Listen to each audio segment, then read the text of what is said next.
Hi, I'm Shailesh Vickram Singh. I'm founder of Massive and Climate Angels.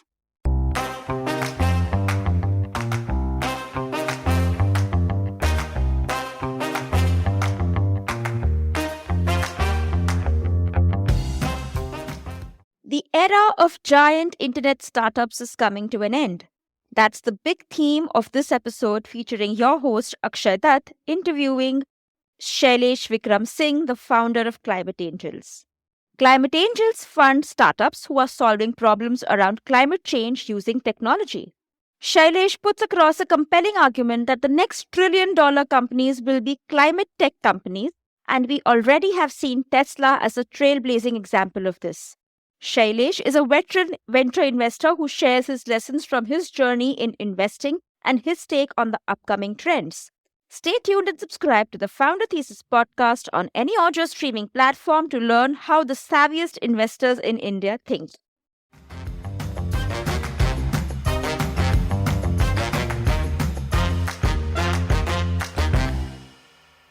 So post IIM Lucknow, I got a job with UTI, Unit Trust of India, which is one of the largest mutual fund those days. I think this ICICI of the world were not born, and UTI was the largest multiple market maker uh, to manage close to 6,000 crores. And to give a sense of the investment speed which we used to do.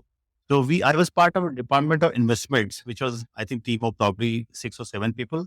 And we used to deploy 200 crore plus every month, 200 to 500 crores every month into unlisted markets. I'm not talking on the listed markets, right? Into NCDs, into the pre-IPO deals. In fact, Naukri.com that time, Sanjeev, in other companies, come and pitch us with this deck. I spent a lot of time on this. Yeah. Okay. And how old were you then? I was 25, I think. Wow. Yeah. What an So, exposure. Such a young age. yeah. Those days, everybody, because you are the big daddy. So whether it's Anil Ambani or whether it is uh, Ajim Premji or Shivnad, everybody used to come. And because UTI was the major, in fact, you'll be surprised, till 99 or I think till 2004, every balance sheet used to have a clause, line, investment from UTI. So UTI was such a standard that every company has a term. Money is from UTI. I remember NIT coming pitching about their .com model, and we are saying that we own you. We are the largest shareholder in NIT. So you are pitching us our own company. There's not a company in India whose file was not in UTI, any company. So because UTI was the largest investor in the market, in every company we used to be there. Yeah. So that's really interesting. Yeah. You fairly quickly, you decided to like move out, become a founder. Yeah. What was the trigger? So no, I think I'm a born founder because from a childhood days, I have always doing something, started something. Like say in college days, school days, I was running a full library, 100 of comics, renting them or running it. So I always used to be those experiment. I kind of try to run a advertising agency also in engineering days times, right? It was called SVSAD, Shailesh Vickram Singh Associate Design, So I think I'm a guy who always get a kick when I start something. So when I was UTI, I saw the .com happening and I realized this is the boom. This is going to be much bigger than what is going to happen. It was 99. It was very exciting and .com boom is happening. And we are sitting in the middle of .com, right? And UTI in Bombay. And then I decided to do this CoolAvenues. So one of my other partner, Loken Tomar, he was also from IIM Lucknow and we were usually in the same flat. So UTI used to provide you a very well furnished flat in Bombay. A very nice 3-bedroom house with a help and whole everything. The only thing you need to carry your clothes. Even the towels were given by company, right? So then So that when companies would give ambassador cars to their employees. yeah. UTI doesn't need to give that, but the house was very nice, right? And UTI used to get promoted. The house used to shift. So from Malad, you can reach to Corporate in 30 years time. So that was UTI. Loken and I kind of got very excited and debated what can be done. And job definitely seems a good idea. Naukri.com was there, but it seemed very mass thing. And we thought that something needed for MBAs. We thought that the McKinsey's or Goldman of the world will not, what you call, come to Naukri.com to post their jobs. So we created a site called CoolAvenues, which is the focus was only on MBA jobs.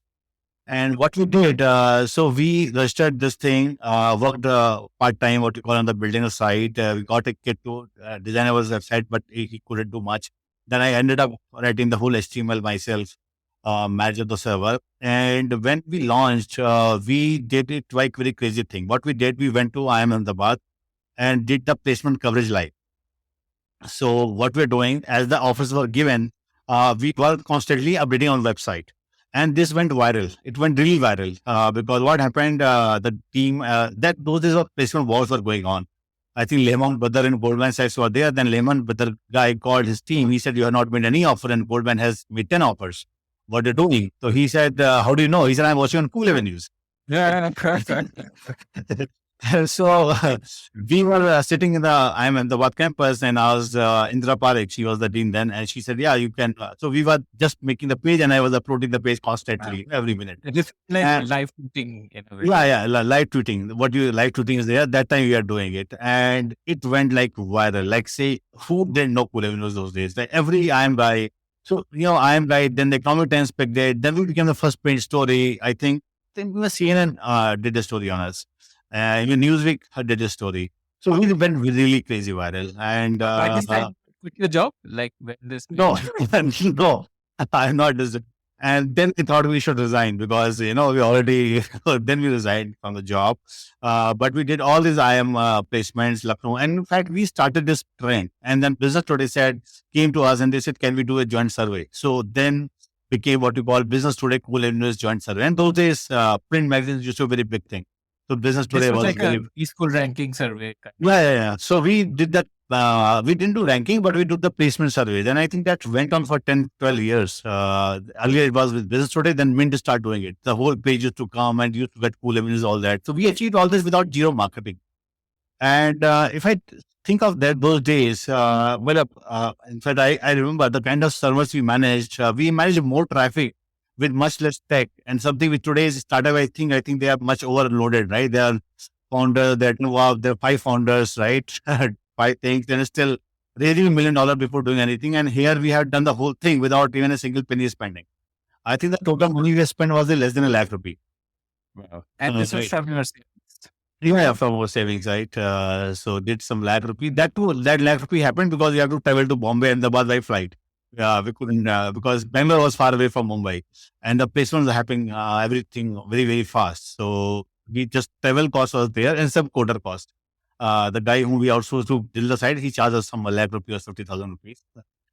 So with that we got in business, and this started very very well, and we got a good funding offers. I think. But I think we got greedy, or something happened. We are still negotiating the term sheet, and then Nasdaq fell. It crashed. So we thought, so everybody, the logical choice was to go back to the job. We didn't do And that. so far, there was no revenue. Yeah, that time there was no revenue. So what we did, again, we are founders. So I could have gone to Equity Research or whatever I was doing, but we thought let's just run it. So we quickly, what happened then, Reliance was launching their telecom thing, and we got a call from a very senior guy from there and say, we are not our the main guys were launching, MDA's office. So from them, we got a call that we are looking to hire. Can you help us? Because you know everybody in NBA. So we quickly morphed into what we call recruitment, and we have a job section, but then we made it. And I think within 3 months, we got some 50 clients. So whether it's Hindustan Lever, whether it is Bank of America, and very crazy things. So while we, like say, we are hiring for Hindustan Lever, and we become one of the top recruiters for Hindustan Lever, because we knew what they want, and we were the stuff we're doing. So we got some 50 odd clients in next 4-5 But months. this was like a services business, like you were working like an agency. Yeah, we are looking at like a recruitment. But the point is that, Government salary, yeah. but classified. Yeah, no classified, but the point is our reach was far bigger. In fact, even Naukri headhunting team used to come and advise on CoolAvenues. So we are charging money for it, but that's too low, right? Here we are, my single invoice used to be 3 lakh, 4 lakh, and those it was good. So I think we are earning some 40, 50 lakh. We start earning 40, 50 lakh. Just 2 guys, right? And CoolAvenues became such a big brand name that a lot of people used to know, everybody knew about CoolAvenues. Nobody knew that it is run by 2 guys sitting in a small room. Where they were not even chairs, just mattresses. And I remember there's one guy met him. He said, "Oh, what you do?" I said, "I work with CoolAvenues." He said, "Oh, I know the founders very well. If you want any help, let me know." So I said, "Sure, sure. I will ask you for a word." Yeah, they're good friends, right? You know now people talk. So everybody used to assume that and I remember once upon a time, I think some very large bank, their head, and she said, "Can I join you guys?" I said, "Sure." And she said, "Why don't you come over?" So we went to meet her house. I think it was a in APNC or somewhere, sea facing bungalow, not bungalow, sea facing apartment, but a 5,000 square foot kind of apartment, right? Overlooking the whole Arabian Sea. And she said, can she come to our office tomorrow? And we didn't have an office. And we were thinking, will she travel all the way to Malad or Andheri? And there's nothing to offer. We said, yeah, you can work from home. Why need to travel? Well, no, I'm very keen. You guys are really building something very amazing for the next level. And we are large, but you guys are the league altogether. So that was that. So that journey became very, very exciting. So I think we became profitable within a 6 months time, and fairly good money was coming in. Yes. Hmm, hmm.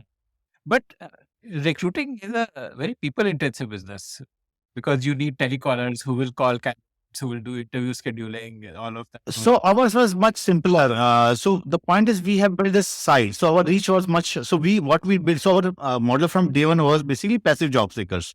We say the market is not for active job seekers, for passive job seekers. So what we built using content, we have large list, Yahoo mailing list, right? We just used to post a job there. Everybody used to send a CV and call, and immediately, it was much efficient. We used to do that. So for us, the what you call the conversion ratio was far higher than anybody else. So in fact, I remember Hindustan Lever sending us somebody called from Hindustan Lever saying there's a check pending for you. I said, what? He said, you have referred a guy and is hired and you have not collected your check. You raise the invoice. So that was the level ethics there, right? I think we were pay some highest commissions and very ethical company. So that was a very big thing. So yeah, that was really exciting. Yes. And you were there for 3 years, so it continued to earn recruitment services. For Yeah. So no. So what happened then? We went to one college, very large college, and they said, "Can you do our dean interview?" And we used to do that because I was heading editing, so we used to do a lot of content. So a lot of content used to come. We said, "Yeah, sure, we'll do the intro." Then the dean said, "So what is the cost for this for a year?" So then my friend and I looked at each other. We said, "Yeah, it costs you 11 rupees." He said, "Yeah, fine." So that channel started. So suddenly every big school was paying us money for equipment, advertising, everything else. There are 1,000 things was happening. So in fact, so you would help them in admissions, like lead no, we're not generation for helping. No, nothing. We just used to do that. In fact, we did a very funny thing. In fact, what happened? We created a classified section. So I was sitting in IMS office. I said, "Why didn't you advertise on this?" And he said, "I seen classified people are selling old notes of IMS. So we have a huge inventory, unsold inventory lying with us. Can you dispose it off? Because we can't sell it. Can you sell it?" We said, "Sure." I think we sold all old IMS packets which are lying in their godown in 3 months. It just got sold. There are people who from Bharuch, I remember buying 100 copies, this, that. So we used to get the order for say, and we used to keep the money, the remaining money we used to transfer to them, and they used to, ship it. Our job was to just get the commission. That's all. So, how did you manage the payment gateway? Was there a payment gateway or was it there's no payment gateways there, right? There's nothing. People used to bank transfer. People used to do. We used to get email, and then we do that. Or people used to mail us courier checks all the time. That checks used to come. So, and we sold books also. I remember there was a Peter Drucker series. Some book used to sell for 3,000 rupees. I think we sold some hundreds of copies of that. Those man-made books, very high-end stuff we used to sell. Anything, because CoolAvenues has a very high-end traffic those days, very, very high-end traffic. And we're doing this without any funding. There was no funding, nothing at all, right? So that's okay. Interesting. So you had recruitment services as one line of revenue. You had campus trade as the second line of revenue, and then you had commerce, which was like books, everything, seminars. People used to sell their seminars, list their seminar section on our site, pay us listing fees. So a lot of classified money. Like say somebody's organizing some training seminar, some college. They used to pay us MDPs guys. They used to pay us listing fee. With small checks all the time. I keep on collecting checks and depositing it. Yeah. What happened at the end of 3 years? So it was going fine. The two things happened. One was So it's a very sad thing which happened. So we were growing fine, but we were always thinking that fundraising is not happening. We should be able to raise money, right? And money raising was not happening. So we are getting tired of this thing, and we are not headhunting is not a really exciting business. Then what happened? We had two very large corporates in India, very ethical corporates. They didn't pay us money. Right. They hired the candidates. They never sent a check. And in fact, one guy I have to almost threaten the senior HR director, and they paid the money but canceled our contract. Very, very respectable Indian company, Indian promoters, very, very highly ethics. And then I realized, see, I was in UTI where everybody come and kiss your feet to give you money, right? Right. And we see we don't want that. So for me, the ethics is something non-negotiable. And I said, if I have to be in the service business where the HR guy is expecting me to pay money, I'm not going to be in that business. I don't want to do that. And which has happened. So they want to spread them Hindustan Lever, one of the most ethical company. And then you have this so-called high ethics companies, but where the HR department expect you to pay the money. I said, we are not. And the old school traditional Indian companies. Yeah. We generally never dealt with old school Indian companies because our was more banking, finance, IT, high tech, all those things were there because that's where the MBS goes, right? IM guys goes there. So I was not really excited about it. I said, I think let me go back to investment. That's when Lokin also said, yeah, we are not going to do this. We are not here to make money, right? Beyond the point. We are here to change the game. And if it's not exciting, we are not going to do it. So then then we went back to finance. What we And you shut down CoolAvenues. not shut down. So there's a family, there was something. So they said, let's take over. Then we transferred the business to them. Then I wrote I write a mail to MD of GFL, Mr. Vashne. And I said, I am an entrepreneur. I'm looking back to join this. And he said, why do you to come over? So I went there and I went back to venture fund. By looking joined, I think this emphasis guy is Jiri Rao. I think he joined Jiri Rao in this office. So that's what we did. Okay. So GVFL is like a proper VC, except that like it's government backed. Yeah, so it was backed by CTC and the government of Gujarat, and it was a very proper VC. And I did a very interesting deal there. There's a company which in 2003 said that the mobile will blow and mobile phones will need an OS. And no one is building an OS because those days people are doing those Symbian and all that, Nokia, and that is very, very bad. So we will create an OS for mobile because Chinese and the mobile, when they take out, the China will take out. And China will need an OS. And we'll provide the OS to Chinese mobile. That was a thesis in 2003. And can you beat that? Right? Yeah. So, and we put that money in that, but market happened when it happened in 2008, not in 2003. So it became it was net. I can't even recall the name. It was something with a net something, not Ambit, net care, net something, right?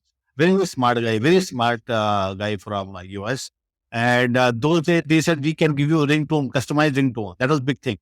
That I call you, then I will get a customized ringtone. You can edit your photo, you can put a mustache on photo. So they are building everything else. The office was in Gurgaon Signature Towers. I have come and visited them, very large coding team, and they were building this whole OS because they believe that the mobile will take off, China will rule the world, and China will need an OS because China cannot create a OS for the world. So we will create that OS. Right. So it was prior to Android. Yeah. So that is that. But the point is, we funded, but there was no VC ecosystem at that time in India. So second round of funding and all that become impossible. We funded a company in digital payment those days, which was doing a smart card to pay. Because again, thesis was that the micro payment will shift online. That was our thesis. Very, very strong thesis, right? And so this company has this smart cards. So there's no mobile again, right? So market just shifted to the what you call non-cash, but of course not from the card, but more to the mobile, right? That was, we knew that mobile will come, but 2003, 4, that was not there. So we just took those bets. We did a company in a hardware, also in a manufacturing company. There was a company called Lokesh Machine Tools. We invested in that. Lokesh went for IPO and all that time. So pretty interesting, decent companies. Okay. So then what next after the GVFL stint? So GFL, because of my personal reasons, I moved to Delhi. Then I worked with Escorts. So Escorts has a NBFC, rural NBFC. So I headed that, and they also trying to set up a legal outsourcing business. And they are looking for some entrepreneur who can come and join. I will also tell you, in 2003, 4, being an entrepreneur is not easy to get a job. I still remember when a large rating agency, their MD asking me, ki, how can we use so dumb to start a company? Right. Then another guy, he said, yeah, we can hire you, but you have been already a founder. So you are already a CEO level. So if I hire you to become a senior manager or thing, you won't be able to report to somebody. Very difficult for you, right? So you should only look for the C-level jobs. So I can't get into this thing. So luckily, Scott was looking for somebody like that who can lead their legal business. So I start building that up. So we build it to some level. In fact, if you know, the whole Indian court system today runs on what you call legal cases. So every legal case in the computerized. So the whole Indian High Court legal cases are now computerized. So there's a database called Manupatra, which almost every lawyer subscribe. And you fought any case, you do search for it, you get the whole case note. So there's something. So every case you summarize and make a what you call 2-paragraph summary of the case, not two, 1 paragraph. Every case is summarized there, right? So that the lawyer can search. So the whole thing is done by my team. So every Indian court case today, which has been got in database, was done by my team. And I use it. Is Escort's product. No. Manupatra was done by, so Manupatra has outsourced this work to the escorts. Manupatra was done by these guys, Polyplex. They used to own Manupatra. I don't know what happened then. So I'm talking 2003-4. And all legal cases were summarized by the team. And I use those manufacturing process to, build a whole churning out of the summarizing of the cases. I have some 70 odd lawyers working on full time, summarizing cases of all high courts. Yeah. So we built that database those days.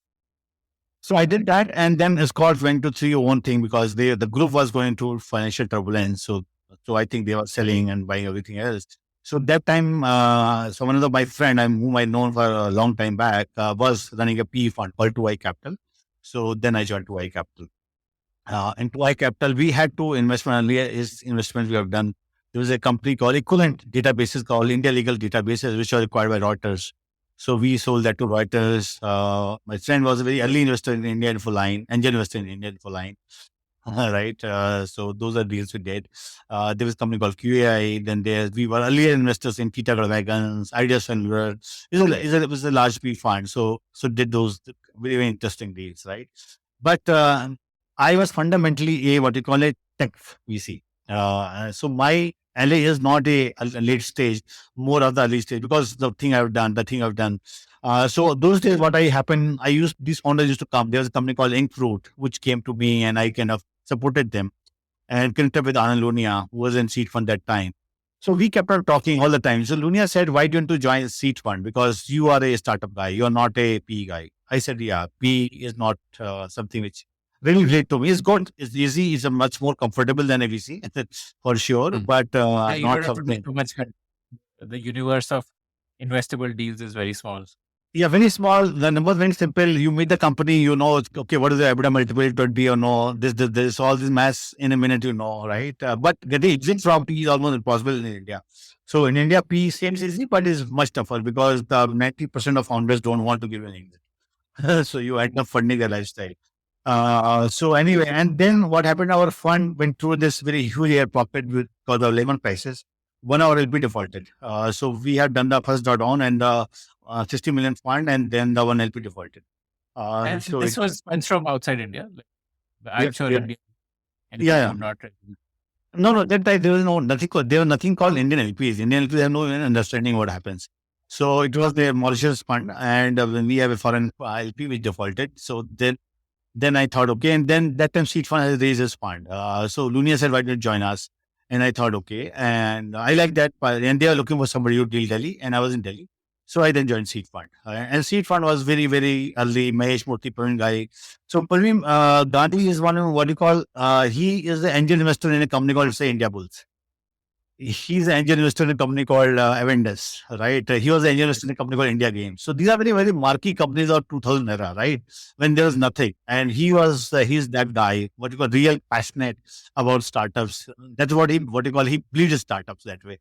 Always ready to back up founders, build it up. And it was a great working with him, learning him.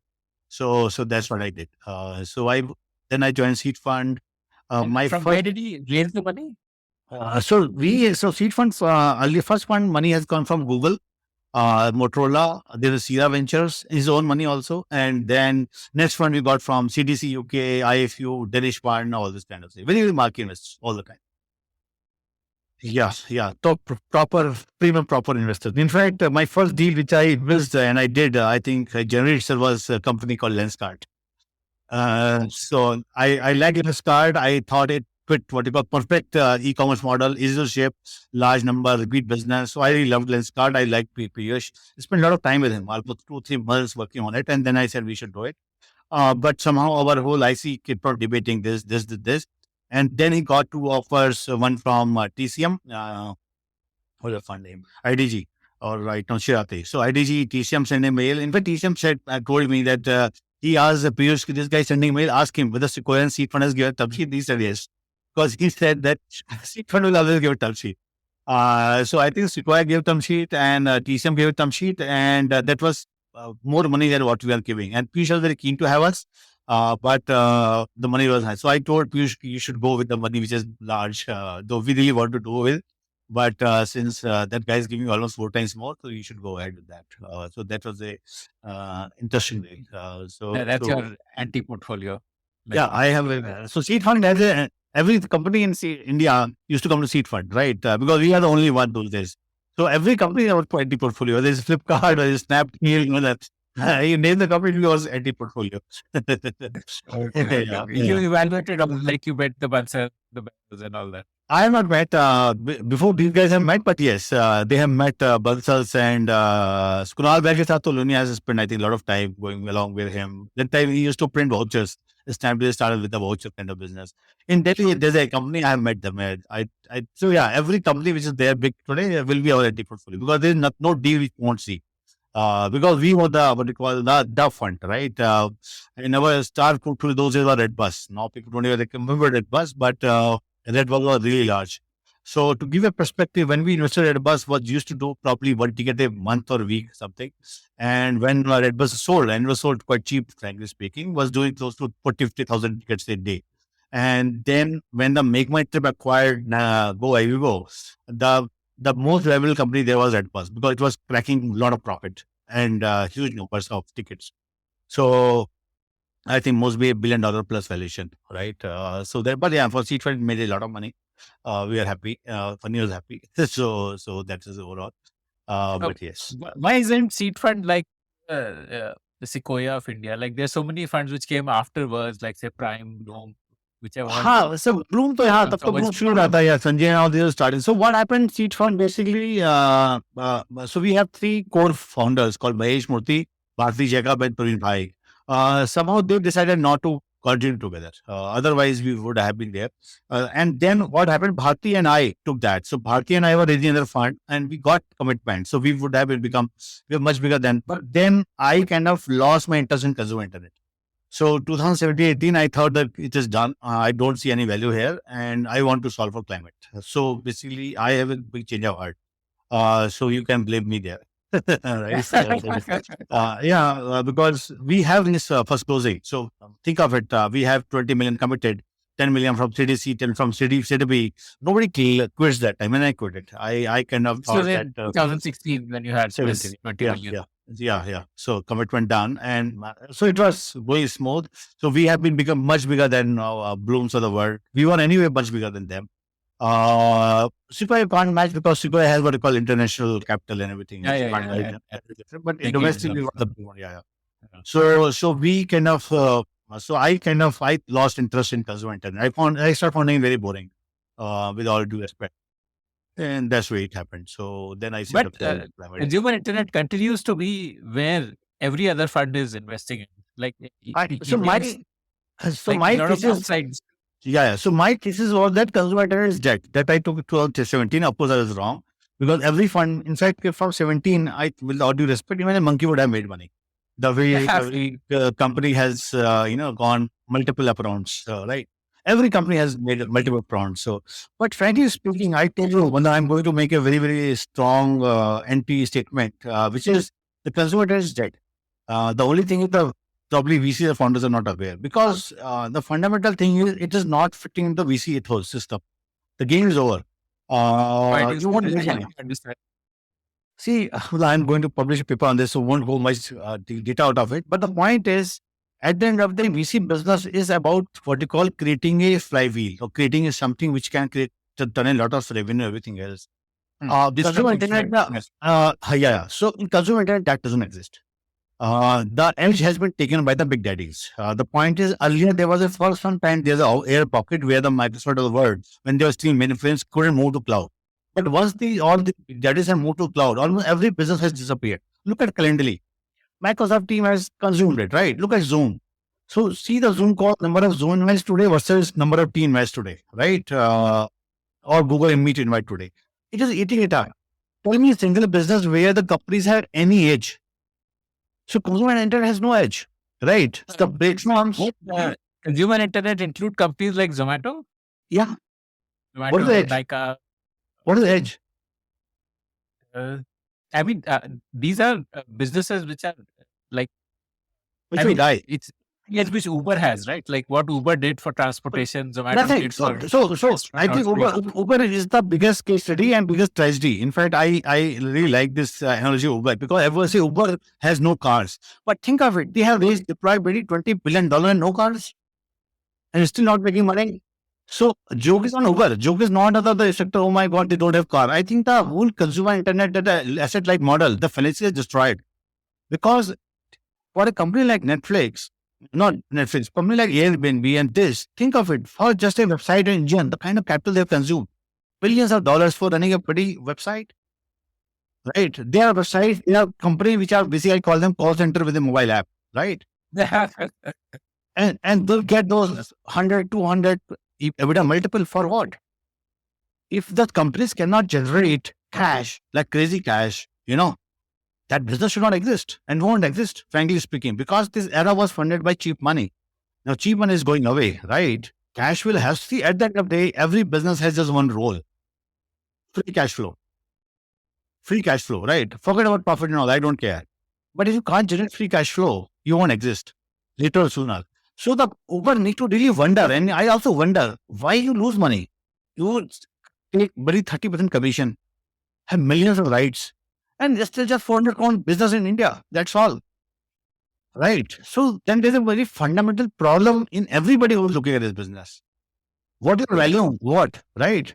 But then basically vanity metrics, there's so many people are downloading, so many people are forwarding images. How does it matter? At the end of the day, every business, see, I tell you what is the problem in the whole ecosystem. And the problem is that the VC world is obsessed with storytelling. Every fund keep on telling you the founder need to tell storytelling. So when you tell storytelling, it's a poetry, right? While the share markets don't care about poetry, they are pros. They need hard numbers. We don't know who the CEO of Asian Paints. Do you know? Do you know who the CFO of Asian Paints or Tata Consumer or Hindustan Lever for that matter or Atul Chemicals or Polyplex? We won't know.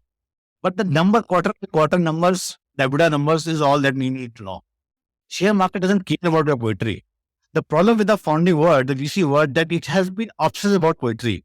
Poetry is needed in the Series C day because you have nothing. But beyond Series A, it becomes number, as a hardcore number crunching. I was a P-fund guy. So we just used to do models and models. Tell me the show models, numbers, where it will touch 25% EBITDA multiple or not. If it doesn't touch, you will drop. You will see whether this company will become commodity or not. Where's the IP? Will you able to maintain that? See, the point is, if you have IP, it will translate into higher margins. If your IP doesn't translate into higher margins, then you're commodity. So then there's a fundamental flaw, right? I said I have IP, I have network effect, but still I can't command premium. Then there's a flaw. But the market is there, no? The world is not going to go back to the old way of ride hailing or the old way of ordering food from a restaurant. The point is somebody has to solve it. See the mark, you are not willing to go for ride hailing, but will you give the premium? If you're not willing to give premium, then you will go back to ride hailing. So, I mean, eventually winners would emerge, right? Like right now, because of Swiggy, Zomato is not profitable, possibly. Fighting. The point is, who will give, if the IP is not giving you edge, what's the point of this IP? See, you are trading potatoes, right? You are making 2%, 3%. You are data, you make 10% margin, rotating capital, what you do. Then you say, I bring IP, you become Microsoft, you say 80% EBITDA margin, right? You are saying, I have IP, but my margins are even below trading. Who will fund it? So the problem is, I tell you, problem is either the salaries have to come down drastically, what Elon Musk is doing, right? Or your IP costs, somewhere the correction has to happen. There is somewhere error in the equation. I'm not debating that the market will go back. I'm saying probably the number of people working in Uber have to drop by 80%. Your cost of hosting cloud should drop by 90%. Otherwise, it won't. So this, You're saying these companies are overvalued, and because of the overvaluation, they have bloated the cost structure. they have been overfunded. Yeah, that's why they are bloated. Right? The point is, my sense is because this company, some other will come, some new company will come with 10% commission and 1% cost structure who will eat the market. Or like what Zepto has done to a large extent, how it has shaken up the market. I don't know. Even it is losing money, right? The point is, the fundamental thing is convenience is good, but why people are not paying premium for it? Then that means they don't care, right? See, at the end of you have to price it, right? You say, okay, you go to a 5-star, you pay 600 rupees to coffee. Why? Because you value the ambience, whatever you value. You have the option to have 30 rupees chai also, right? You don't. So it is able to command the premium. If now 5-star guy says, come to me and say, boss, I cannot because market 60 rupees, I have to sell 30 rupees. So whose problem is this? Is it a 5-star guy's problem or consumer problem or investor's problem? It is a 5-star problem. No? The model they are not right because they are not able to demand a premium. So you say I am giving you premium, but I cannot charge premium. So I am delivering more value, but not getting paid for it. Then I have a problem, right? So then there is a fundamental economics problem. Are there any consumer internet businesses that you are bullish on where you think there is opportunity to invest? No, I am bullish on consumer internet. We have invested in companies like Beko and all, and there is a bullish. The issue is the capital value. Okay, valuation. Yeah. So depend, like say, see in India for early stage, because company is zero and company creates 300 crore revenue, right? It is always a huge. So I am very bullish there. Right. But I am not bullish. So where there is no IP, where you are dependent on, platforms, where platform will eat you away beyond the point, right? That is a challenge. Would you call InfoEdge as a consumer internet company? Is it like a B2B? Because it's an infrastructure company. It solves the need, right? Is it basically fundamentally consumer internet company, right? InfoEdge. Now they are following a fundamental business problem. They are solving it, and they are able to maintain that. But and they have been able to pay profitability, right? The point is, are you able to maintain the profitability and whether people will come or not? The good point with InfoEdge is the pie is not so large where the Microsoft will bother in getting into business. Okay, like you're talking about Naukri.com, that recruiting classified. Yeah, correct. Business. Yeah, correct. It is not so large that the people will come and kill it, and monster is dead globally, right? So it is a sweet spot where it is good, but not so big that everybody wants to take the pie of it. So my sense is internet will create its own set of dhaba businesses, right? Like you have Sukhdev Dhaba, which is 60 crore, 100 crore vertical valuation. Those nice small businesses will be there. I was not aware Sukhdev Dhaba has got evaluation. This you're talking about on that near Panipat, right?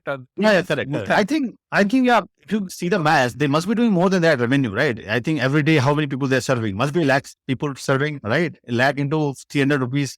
So every day 3 crore, right? So monthly, I think yearly they're churning out probably, hundreds of crore revenue, right? But it's not something where the big daddy of say McD will say, I will set up 50 dhabas, right? So I call the internet which create this new dhaba businesses, which will be tiny in a way, 100, 200 crore, 500 crore, 1,000 crore revenue. 1,000 is SME today. In a share market, 1,000 crore company is a small medium industry, right? Beyond 10,000 crore, you are there. So these are only 1,000 crore chain. 1,000, 2,000 crore, 200 crore profit, 300 crore profit, nice businesses. Naukri.com is also, I think, sub 1,000 crore, right? Yeah, that's what I'm saying now. So this is the internet will create dhaba businesses because the problem is internet is something more. The internet at a low scale is very low cost. Internet at a high scale is very complex. Like say Twitter, right? If you have millions of people logging in, like you look at Zomato, right? For every city, you have to become very costly. But if you have just a Zomato for Gurgaon or Delhi, it's much cheaper. Probably one kid can manage the whole code base. It's complex. So my view is consumer intent business will create this dhaba businesses, small, tiny businesses. Tiny means 1,000 crore plus businesses, but they will have this equivalent value, right? Will generate profit, good profit. 1,000 crore, 100 crore profit is not a small profit. So they will create this 500,000 crore profit, but not of the Google league. Which will be $100 billion. I do not see $100 billion company coming consumer intent as of today. Probably like open GPT, chat GPT kind of things will come. These new models will come. But existing, I don't see any classified this mega businesses being created. And that's why you have to be very careful about the valuations. If you are looking at SME valuation, you should look at SME valuation from SME perspective only. You don't do that EBITDA growth there. What about edtech? Like, do you think edtech companies are also overvalued? Like Byju's? So I have no opinion on edtech because fundamentally, personally, I never liked edtech. I think education should not be preview of this area. So I have no opinion there. I don't like education. I personally don't like education as a profit riches. So you're focusing on climate and 100%. sustainability as your theme, as your Right. investing theme. Is it for return on investment, or is it for impact on, like, impact of investment? Like, are you looking at returns or are you looking at impact? So I think we are looking for returns, right? But we are investing only the time we are creating impact. Yeah. Like look at Tesla, right? So point is, I think what I say, and I will borrow again from Mark Industry now, A16Z. He said, whenever you give founders two what you call things to monitor, it becomes complicated, right? You say, like, use example of houseboat. It's neither a great house, neither a great boat, right? So never give two metrics to founders. Give one metric to founders. So we look at the companies which can scale very large, right? Now, why climate? Because I see that climate is the area, not from the climate. Basically, I will step back a little. If you look at the whole engineering model today, the only engineering which has grown like crazy is the IT, right? IT means hardware, software, whole combined. But if you look at the basic engineering, it is where it was 1800. So I give an example, like say, if you bring a computer engineer from 1980 and show her the computers today, she won't recognize what's going on. She won't have a clue, right? The desktop, computing, cloud, nothing. From the card punching to this is the 30 years, 50 years, right? 50 years, the game has changed. Now bring a turbine engineer from 1880 and take him to any power plant. He will know what's going on. He can recognize the turbine, he can recognize the everything else. The challenge is the basic engineering has not seen the technological shift which IT has seen, because the basic engineering globally was not a pain point, because US has large land, large resources, nobody bothered. And this whole pollution, whole emission, everything is fundamentally an engineering error, right? You have to solve the error because nobody bothered to create a fuel which can, give you 100 miles per gallon or something like that. Nobody bothered. So that engineering need to be solved. And that's why, and today, basically, for this resource constrained world, so from the 1900 when there was unlimited, everything, today when there's nothing, no air, no land, no water, you have what you call resource constrained world. So you need engineering to fit this world, which doesn't exist. And that will create alpha. So if you create a air conditioning which is cheaper, better, faster, won't it create $1 billion company? It will. And if you create a power generation which is far cheaper, far less emission free, will you not create alpha? It will, right? What Tesla did. Same way, everywhere. It's not electric only, probably hydrogen only, everywhere. So the point is the era of engineering has come back. Whether it's generation, whether it's transportation, whether it's housing, because there's no sand also. You might be surprised or you might be aware, there's no sand in the world. The biggest import of sand is Saudi Arabia, because construction, you can't use that desert sand. You only need river sand, right? So you can't live in this world where everything is constrained today. I'm not doing that the world is ending, not that, but the point is the constraints are too high. Whether it's a water, cool, everything. So you need to now find engineering and technology or products which work for this constrained environment. And that is the big alpha. And there's a huge alpha. And any company which will come, we will end up creating those flywheels which should generate tons of cash. And that's what our hypothesis is. And when those companies will come, they will, of course, will create impact.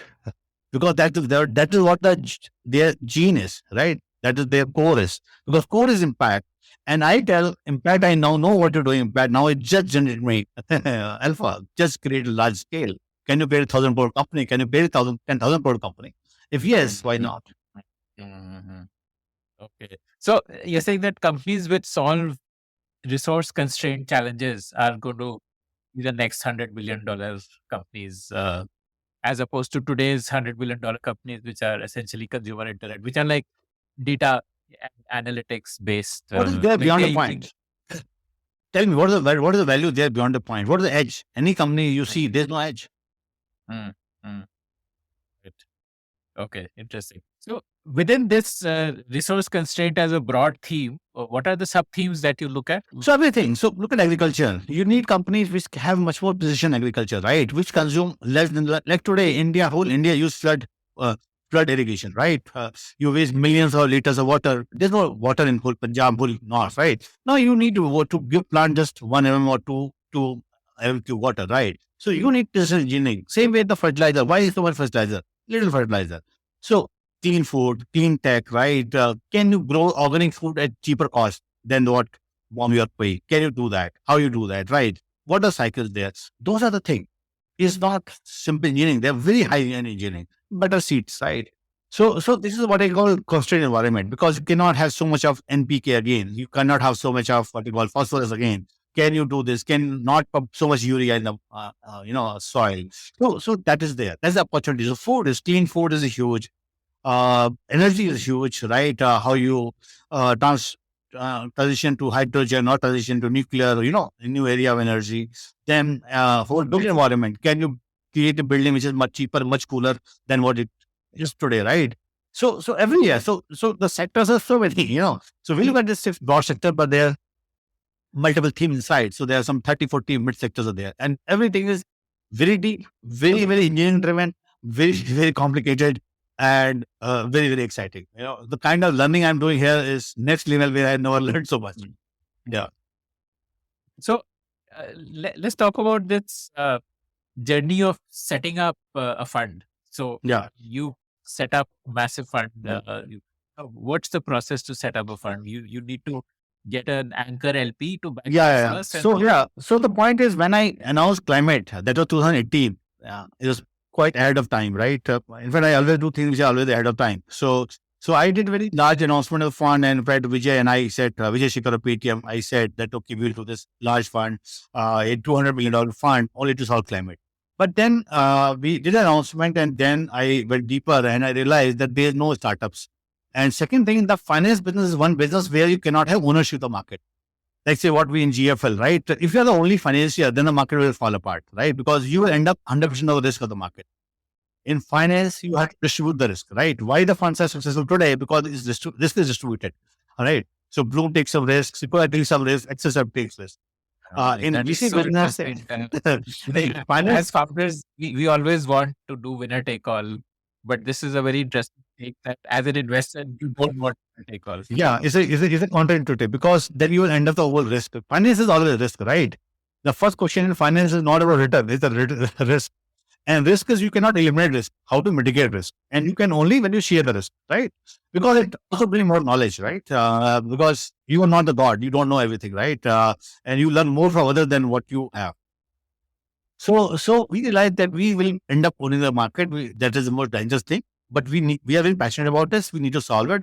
So we spent time. We set up incubator. We saw the companies, start engaging them, and I'm very surprised that it's very encouraging also. The quality of company almost was doubling every year. In .com days, from 2005, I'm investing. Rather, I'm investing from 2003. The quality of company used to double in 3 or 4 years. The way we used to shift. Okay. What is the quality of companies here? So when I say the depth of the founders, I will give you an example. Like in 2003, you will see very, very basic companies. I remember once Vijay and I were sitting in IT Delhi. Both have got pitching. So somebody was pitching a cow dung company. There's very, very rudimentary business is what you call. And then suddenly you see that people are coming with data. Then the AI, that shift is happening, and happen very fast everywhere. Yeah, and the level also. Like say earlier in 2003, 4, you can see the difference between Indian company and US company from the pitch, the UI, UX. By 2010, it has merged. 2015, probably Indian company was far better than the US pitch. The 2010 quality is and you see 2005 deck, you can see, it is ancient and this is what. So same way here, the technology was rapidly shifting, right? Earlier technology was everybody was solar, cleaning of solar, some manual intervention, planting of trees. Now it is coming to much, much deeper, right? Data analysis, IoT devices, water, well, tons of things which are very, very deep tech, right? People are talking of changing the motors. So there is what you call BDLC motor to SLR motors, right? Next level of engineering, which can't even imagine. SLRM. This is another motor, SLR motor, software driven motors, where the whole software make run the motor possible. So there's a lot of engineering which is there, but not possible because software is not there. Today, because of software, those technology are becoming viable. Now, BLDC use rare earth magnets. Now, this motor doesn't use rare earth magnets. Think of it. So, no money is needed. The problem with this motor, when the speed starts, you cannot control it. So, it can break apart. Now, with the software, you can control it. So, suddenly, software makes it viable. Right? So, very, very next level engineering, you are seeing that, which you think is not possible in India altogether, right? So we thought that we need to build a whole ecosystem. And that's why we kept on working. We ran the incubator. We ran multiple competition for UN, for M+. We saw some 400, 500 startups, right? Ran some 5 or 6 boot camps. And then when we realized the market is getting, so first we set up a angel fund, which is Climate Angels, where we have now done some 12 investments, I think, which is basically again creating ecosystem, because for climate, so I consider climate as almost as a B2B SaaS. You cannot succeed in B2B SaaS until you have very good connect with the corporates, with a very good understanding of the corporate world. And majority of this company will solve fundamental engineering problem where this big corporate is sitting. So we are kind of creating this ecosystem, and today we have some 400 odd corporate members, everybody there. So we are a much layer, and where we think now we are ready to launch the fund. So it has taken 5 years to create the whole ecosystem. What have you done in these 5 years? You've not invested in startups? Like you announced a $200 million fund. But we didn't invest. We didn't start that. We just kept waiting that. We created ecosystem and we invested small money on this small company. So we did this 12 angel investment we did. So we have done that. So we are creating ecosystem. Now I think we are ready to roll out the fund which we have been taking on it. What is the value of the ecosystem to a founder? Like, if what would be a pitch to founders who are building the kind of business? For founder, I tell you, without ecosystem, we don't exist. To give you an example, when we did CoolAvenues, the cost of internet was 30,000 rupees. Obviously, the net connection was not large. So when the 1,000 rupee internet started or 300 rupee internet started, is created the ecosystem. You could not launch Uber without Google Map. Right. So every problem gets solved when the ecosystem gets ready. Right. When you got mobile phone, you got to Google Map, Uber is possibility. Otherwise, you go back, rewind 2 years back, can't do anything.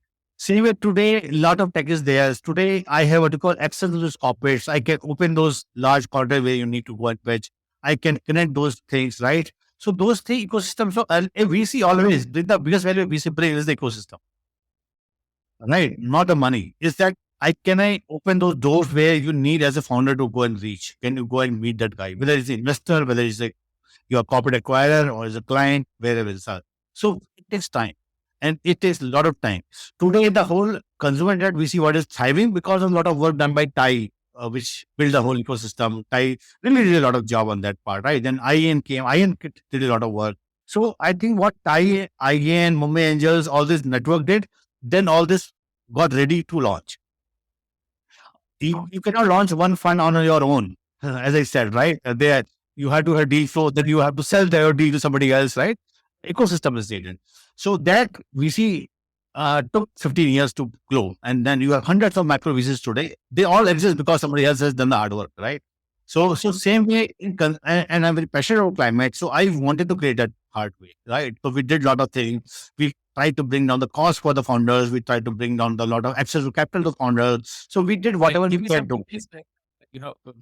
First of all, you said you're about 400 corporate partnerships. What is the nature of a partnership here? Are they putting in money for investing into it, or have they signed some MOU with you? Or what? Yeah, so MOU is very standard. When we say the partnership, basically, yes. So the first intention, you have to put money. It's skin in the game. If you don't put money in the game, then it's all poetry.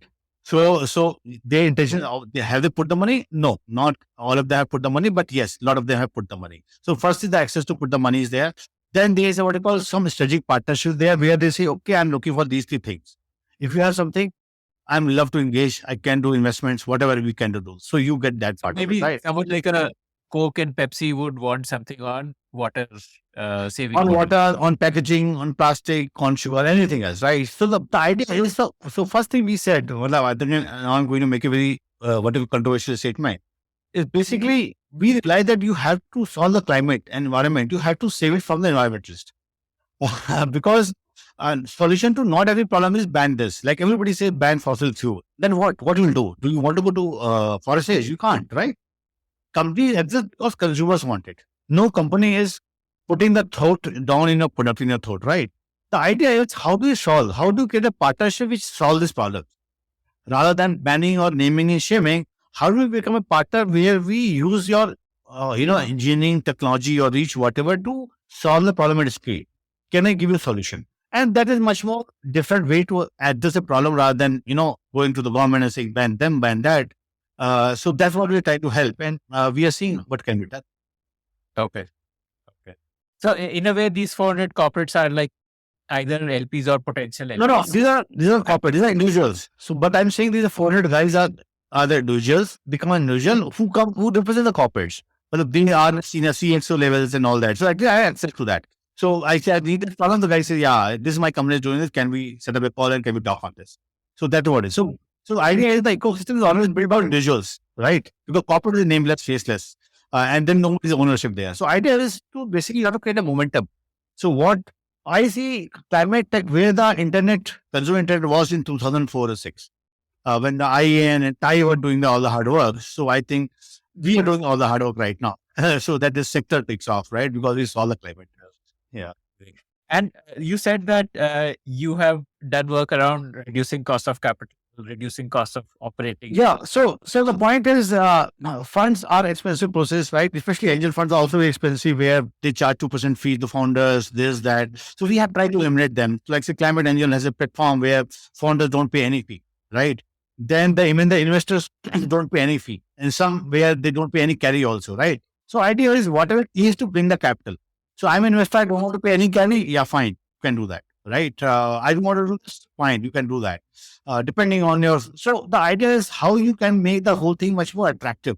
And second thing, also give the comfort. The guy, I want to invest, but I don't want to be the sole guy. So can I get 30 other guys to come with you? Then people say, fine. So the idea is, you see, at the end of the day, you can talk anything. The only thing which matters to a founder is capital. Otherwise, everything is poetry, right? So until you get the capital, and to make the capital come, you have to do what you need to do, right? You have to create those whatever checks and balances so that, people don't invest in the wrong companies. You have to create the whole ecosystem. You bring more people on the board. You bring more knowledge on the board because the subject is very new. Then you also give for the future funds, right? So you have to create a what you call environment of trust where things can happen, right? And creating trust is the toughest thing.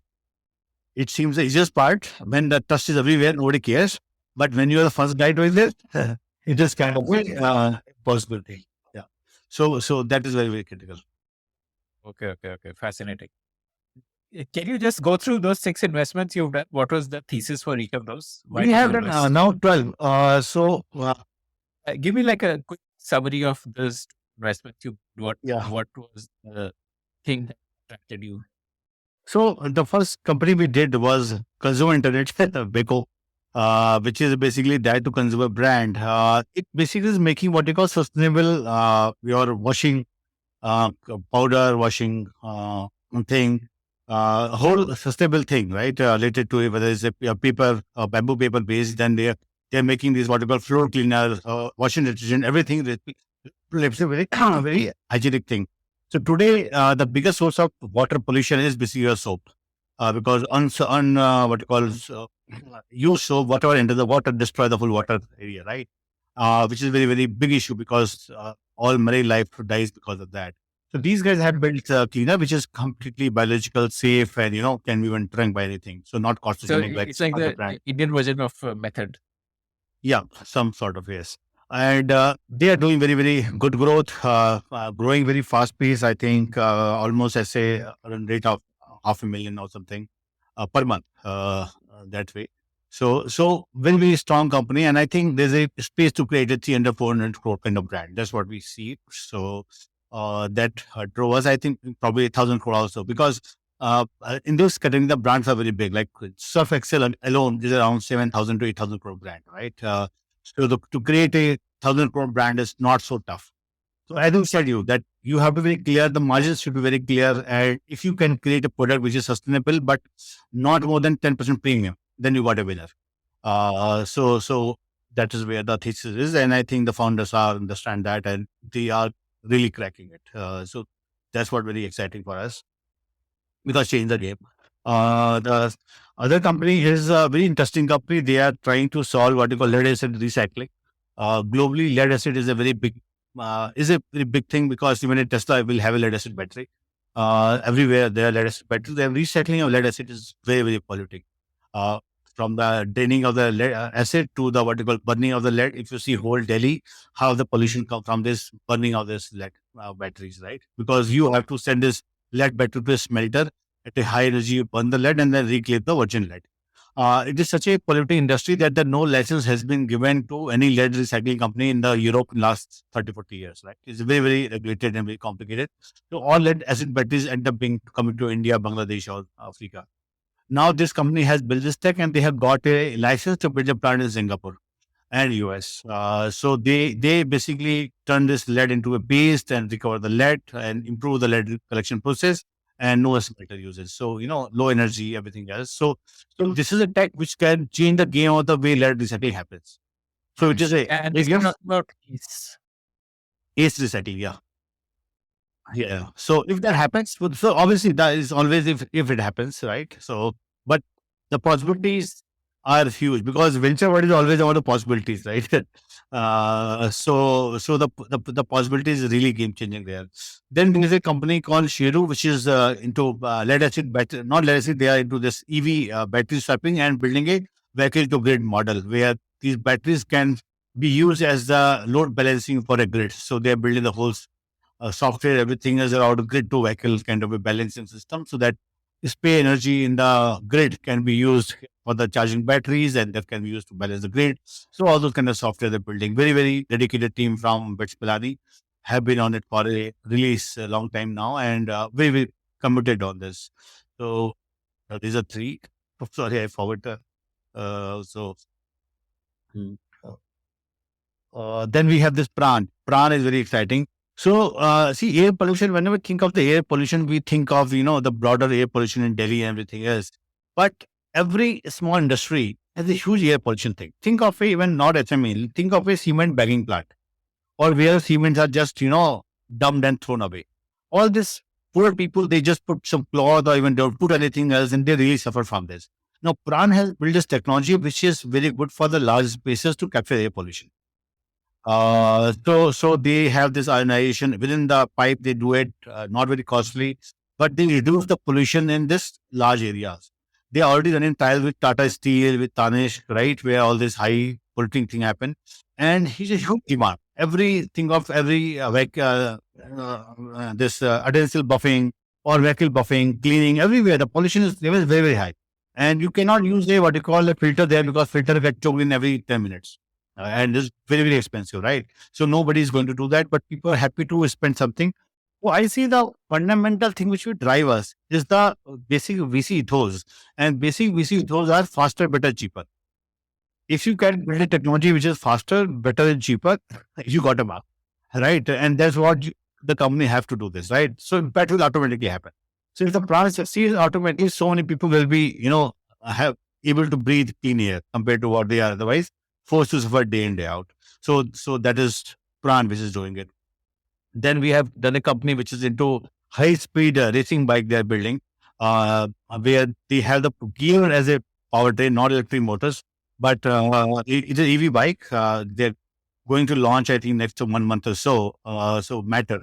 So that is also, I think, can be game changer, because people always The whole EV market is very focused on scooters, while India is a bike country. So if something bike with the whole look and feel of the bikes, which is the gear changing and all that thing comes, I think it should be able to cater that. So that is also It should be there. like a Pulsar, compete Yeah, with a Pulsar. yeah, correct. So that range and a very speed kind of thing. So that is there. Then we have a company which is financing e-rickshaws. So they are doing that. Then we have a EV charging company creating the whole EV. So some are now seems like routine, like EV charging and everything else. But yeah, so they are fundamentally doing something which is very different. We have been looking this very other company which are kind of working on the polymer science, which are something. So if you see the word of chemical is also very complicated. A lot of chemicals are very highly polluting, and there is now a shift going on where people can replace these fundamental chemicals with something which is more what you call biodegradable and more health sustainable, something like that. So looking at all spaces, not done any investment so far, but yes, looking at multiple shades of. What's your advice to founders who looking to raise funds from someone like you? Is there a preferred way in which they should connect with you? Like a lot of VCs feel that founders should be able to get a warm introduction instead of sending a cold email. What are the metrics you look at? What kind of founder would you be looking to invest in? Talk. We generally, so a lot of our deals which we have done, I think a lot of have come through the references also only. So one or two have come through what you call cold email also. The issue is, I think founders should not really worry about it. The founder should write a well drafted email. I think that is the first criteria. And a lot of time founders don't realize that.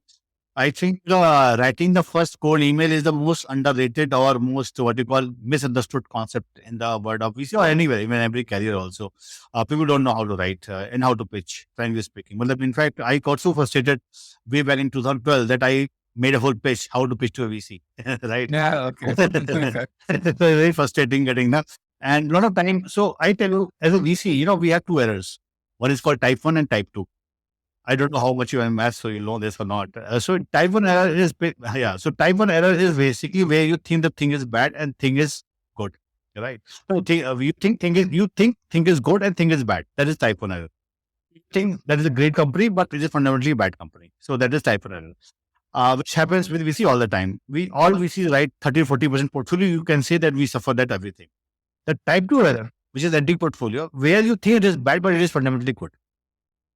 And I don't want good founders to lose because of bad communication. Right? With a badly made pitch or a badly made email, right? So you can lose it out, right? So how do you draft? How to do this? So I think the thing which matters is you have to write a small will. And I think today there's enough material. I think those days in 2010 and all, a lot of VCs were frustrated because a lot of devs were like that, how to pitch to a VC because everybody wants them to know, like Costa did a whole series, how we should make it, how you should do that. Because we all were frustrated that why a good guy is losing out. And I am really in front of myself or my team that they might miss a great company, right? Because of the bad pitch. While we miss on our own mistake, that's fine. But at least should not happen on the bad pitch. So I think the advice is simple. It doesn't matter whether you connect or not. If you're not connected, that's okay. But write a good email, and I think every good email is safe. I think no VC miss a mail. Every VC look at all the mails which come to them. And today it's so easy to connect, right? There's links and this, that. Invest in the initial communication. Invest in making a good mail. Yeah. Spend some time. Don't make a stupid mistakes, right? And then don't make those common mistakes in the fundraising, right? Neither be too overconfident, neither be too docile. So that's there. I think the only thing which matters, the other thing is also, the research should also be to reach home. That is a much more bigger mistake than reaching out. So first is you have to make your list whom to reach. Not every fund is your fit, right? And getting no from anybody is a bad, which makes your moral down because, entrepreneurship is the toughest journey. Despite all the today's gyan and sex, everything else, you are basically lone guy studying on guitar. Nobody's listening. Nobody cares, right? So you are a guy who is playing in an empty stadium. So you have to be careful whom you approach and how you approach, right? So doing that research is very critical. A lot of time people don't do that research. They write to everybody. They will write to Series B VC also, Series C VC also, Angel also, everything else. In today's world, every data is available. There's enough data available today compared to say 10 or 15 years back, right? But still, you don't do that research. So do that. I think it's much easier today to raise fund than it was anytime. I think never better than doing this, than right now, because everything is available. And the good part today, because it's slowed down, a lot of fat will go away. Right? A lot of people who just want to do a company for the sake of company or for sake of money, will go away. See, remember, you want to start a company not because you want to make money. You don't want to start a company because you don't want to report to anyone, right? You want to start a company because you're mad about something and you want to change the game, and that is really irritating you, right? So, so you do that, right? That's what your passion comes, right? Because passion beyond a point is boring, right? Because you do the same thing 10,000 times every day, all right? Like say Tiger Woods hit 1,000 balls every day in, day out, 10 years, every day, 10,000 balls, not 1,000 balls, not easy. No amount of passion can take you through there. You have to become very anal about it, right? Very crazy about it. And that's where the founders have to be there. A lot of founders start because it's cool to be a founder. It's cool to do something. And it's good for money. You will not survive. If you are there for money, you will never survive as a founder. So Go what to do you the- look? What are your filters like when you're evaluating? So filter is always you look at the market and you look at the team. And you see the match between the two. Whether a lot of times the markets are great, but the founders who are trying to solve it are not great. So you realize that somebody will eat their lunch. They will not be able to. Because it's not that the founders uh, don't discover markets. Everybody, and what happens a lot of times is kind of wave happens. So everybody is trying to solve the same problem. Like in 2012, everybody is doing shared cap, right? Or cave hailing services. Tons of founders are doing, but few will survive. In 2008, everybody is doing e-commerce. Well, hundreds of Yeah, or like e-commerce you sites, said, right? commerce. Everybody, do, yeah. Other Yeah, commerce. they always waves come. So waves come. Waves happen because of a lot of suddenly the what you call in a use other word is कि सारे grade साथ आ जाते हैं, ecosystem हो जाता है. Right? जो पहले नहीं होता है. Like say why commerce is starting today, because lot of right companies are there who can provide you labor immediately. If you have to organize yourself, you couldn't do it, right? So today, this right thing solved, your payments are UPI is easy solved, your mobile is solved. So then suddenly these things happen. So this is the way things evolve. But the point is that how do we choose a founder? Is so first thing I've tried to figure out whether they will stay this or not. Why they're doing it? Until you get that, generally I avoid it. Until you know the founder passion is, see, ability to stay in the business is very critical. It's very underrated and overrated both times, because you know when to quit and you know when you not to quit. And every business is hard. And I do not take anything against. A lot of people quit because they cannot support a lifestyle, which is, and it's very depressing also. So if you can't, you can't. But the point is, we always have to figure out whether this guy will quit or not. This is the bet I try to take. Because there are some guys who, because they say, multiple J curves, and J will always come. So you have to figure out that whether this guy will survive or not. So when you're looking at a founder and deciding if he's a good quality founder or not, one thing is you're seeing grit. What else are you seeing? So Are you basically, seeing, grit, and second is hustle.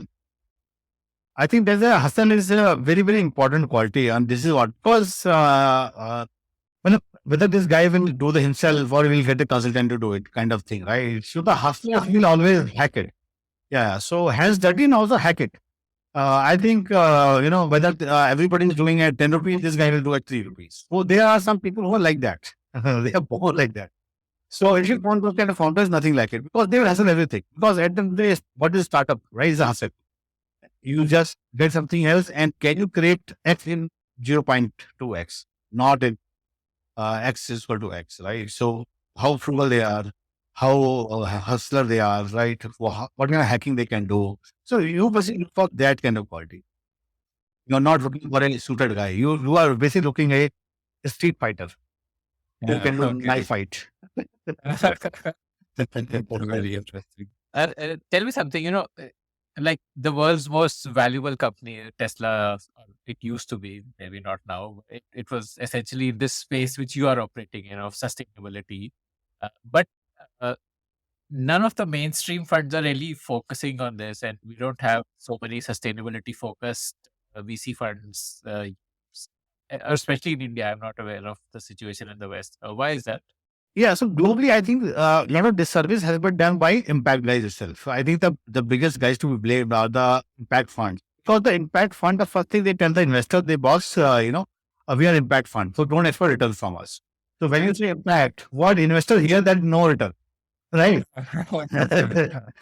So you are saying impact and blah blah blah, and he's saying, oh my god, so this is donation, right? So the grant in human, as we humans are, will never give 100x to grants, right? You get 100 to investment, 2 to grant, and immediately your location. I think the blame is to take my impact because if you're solving fundamentally something big, you will create impact. B, if something is solving a fundamental problem, it will create profit. Look at Tesla. The number of quarterly profit is huge. It's not a small number, right? Because Tesla commands a premium which BMW 7 Series commands, right? But not giving the same level of quality, with all due respect, right? And the battery, everything is there, but there's a delta. That's why it's telling you, if you will give premium, people will pay extra money. That's the only way you need the value of product, whether they are giving extra money or not. So if you are solving a fundamental great problem, why you are saying that I am doing impact fund, I will not give you this. And this whole impact has been what you call taken over by women selling handicraft. I think this is the worst thing to do. That this is not the job, right? That's the government job to give those. Your job is not to enable this women selling handicrafts, right? This is not the market. And that does a damage. I think the impact fund have to tell that we generate alpha and we'll create better money because this is the way the market is moving. See, this is the only sector where the people and the policy both have moved, but investors have not moved. While everywhere else, first the fund investors move, then the policy, then the public move, then the policy moves. Right? Look at e-commerce, look at anything else. And anywhere where the policy moves and what consumer miracle happens. Look at UPI. Now, where policy played in what the company, everything just grew like crazy because both are in tandem, right? So here the policy is moving, beautifully is moving. Consumer moving, investor is not moving because every VC is going to him and saying, I am launching a venture impact fund, right? And half the time they will invest in calculating impact, hiring ESG consultant. The whole thing has been taken over by this consultant and has been destroyed. Right. That's the biggest disservice because as a fund, I can't invest a single penny on measuring my impact. Do you need to measure impact of Tesla? It's obvious, right? Backward impact in your measure, every product just says the chemical is gone away. You don't need 5 consultants to create a 30-page report on that, right? So this is the one thing I think the onus lies on the funds because they are still looking from that angle. Second thing is done by the whole game again, this climate guys. The blame again goes this. Every time you talk of climate change, everything, they talk of some crazy numbers. They'll say $300 trillion will be needed to solve climate. You will need $500 billion will be needed. There's one. And then they give you another figure. We will become net zero by 2070. We will become a net zero by 2000, right? Who cares? In long term, you are dead, right? Cleves has said that, and that's there. And this creates so this creates two things. One, everybody believes that the A cannot be solved immediately. And then you need a lot of capital. Now, I will give an example. But the job innovation is to do exact opposite of it. Look at UPI. Look at banking. If somebody would have come, and it's not somebody, there are tons of RBI reports. Go back to 2006, 7, 8 or 4 when we are investing that. If you make India hold banking access, how much money will need? Every bank needs to get some crazy numbers. कि हर branch लगेगा, हर गांव में एक branch डालना पड़ेगा. One ATM will be needed. The servicing not there. The volume is not there. So some again $500 million would come. That okay, we'll need to deploy $200 billion to make whole India bankable, right? Basically, like financial inclusion would cost $200 billion. Obviously, now $200 billion, $300 billion because every bank will do it.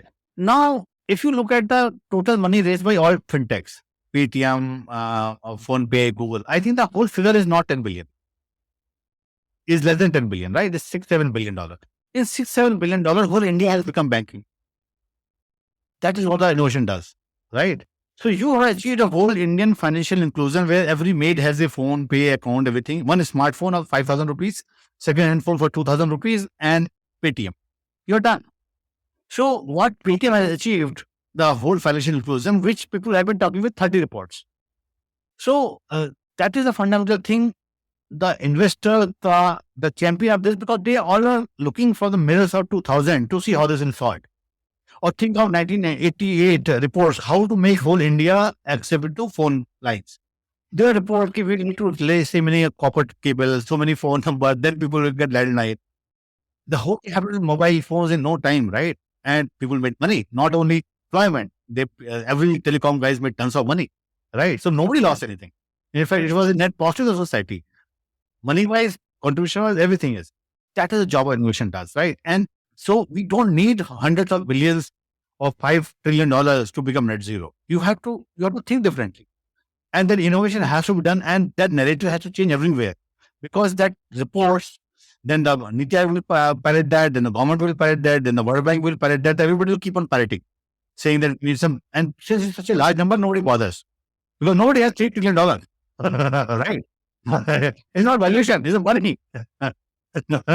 So obviously it will not happen. So basically just put in a gold box and saying, boss, it's not going to happen. So let us choose some 30-70 target, 20-30 target, or mission 2500. Doesn't matter. It's irrelevant, right? The politician is here today now. Can I solve it in next 2 years? How will it? And what innovation we needed? Because innovation always got done at 10% cheaper cost. Or it comes from a thing which you are now thought through, right? Nobody thought through that everybody will have UPI. You go to any shop, any thela wala, any sabji wala, everybody has Paytm. Right?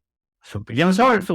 So basically, what I say that what innovation solves, which the policy cannot solve. Take another example, right? The healthcare cost was increasing higher and higher because healthcare is basically real estate. Now, if you Apollo or Fortis of the world have an OPD doctor sitting there, they have to recover the cost of the whole hospital. Then the doctor cost has to be 1,000 rupees. Now, a doctor sitting at home can, becoming an app, can discover the patients and can charge 200 rupees. So, tech has solved, which policy couldn't solve. You can pass any law that you cannot charge prescription fee more than 500 bucks. But the technology has solved it because now any doctor can become available. So suddenly you don't need real estate. You don't need the pull of it hospital to pull patients there, right? Because that patient is looking at the app, is going anywhere. That's what the inclusion does, right? You cannot follow it by law. Or I give example of like driver cost salary. You can pass a law that every driver has to pay so much money, but the Uber and all, it is so many drivers that the salary automatically went down, right? So that is the beauty of innovation. It solves the way, and we don't know also how to solve. So the only way it can do is to deploy more capital, and so that the governments have to work on that way. But the thought process that $3 trillion is wrong, and then it is impact that is wrong. Got it. Okay, interesting. Tell me something. Do you think there is a role of blockchain in sustainability? Okay, so I have thought a lot. I have been looking at blockchain now today for almost 10 years now. Yes, over 30 hours. Yeah, I've been looking nice. I've looked at everything. Frankly speaking, I have not been able to find any real use case of blockchain so far. Anyway, because blockchain says created trust in a trusted society, right? But so far, even blockchain have not been able to establish the trust given all the heads happen all the time, right? All the classical. So if a company like NFT or whatever, NFTs, right? Collapse because that means that the whole blockchain is not working, right? Because the model was antithesis to it. That fraud could not happen. But fraud happened in the most classical financial style, where the regulators have to come and intervene. And now they said more regulation. Then the whole what you call thesis of blockchain doesn't exist, right? Yeah. So, but blockchain as a way to reduce friction around proving ownership. Like right now, proving ownership happens through documents, etc., which could. But it's not very costly today. It takes one chain, you do Aadhaar and one OTP duck. So it's hardly anything. Blockchain is more costly that way, maintaining the chains. Then they're getting hacked. People create a fork out of it. Somebody hacked this part to create another fork, and there's something to start. So I'm saying that it is so complicated, and beyond a point, you need that trust, because otherwise, so far, blockchain has not been able to create the trust so far. Otherwise, this scam would not be happening, right? These scams are happening that show that blockchain doesn't work. So blockchain is still a technology in search for market fit. Yeah, well, I think it is something which is it's a good type pass for people. So at the end of every revolution, I think leads to what any bubble. Basically, it's a wealth distribution. So I think it does is to the wealth distribution. It helps to part money from foods. Yeah, correct. Oh, but yeah, so it is redistributing wealth. So that's what it's doing very well. Other than that, I'm not able to find a single business case. And that brings us to the end of this conversation. I want to ask you for a favor now. Did you like listening to this show? I'd love to hear your feedback about it. Do you have your own startup ideas? I'd love to hear them. Do you have questions for any of the guests that you heard about in this show? I'd love to get your questions and pass them on to the guests. Write to me at ad@thepodium.in. That's ad@thepodium.in.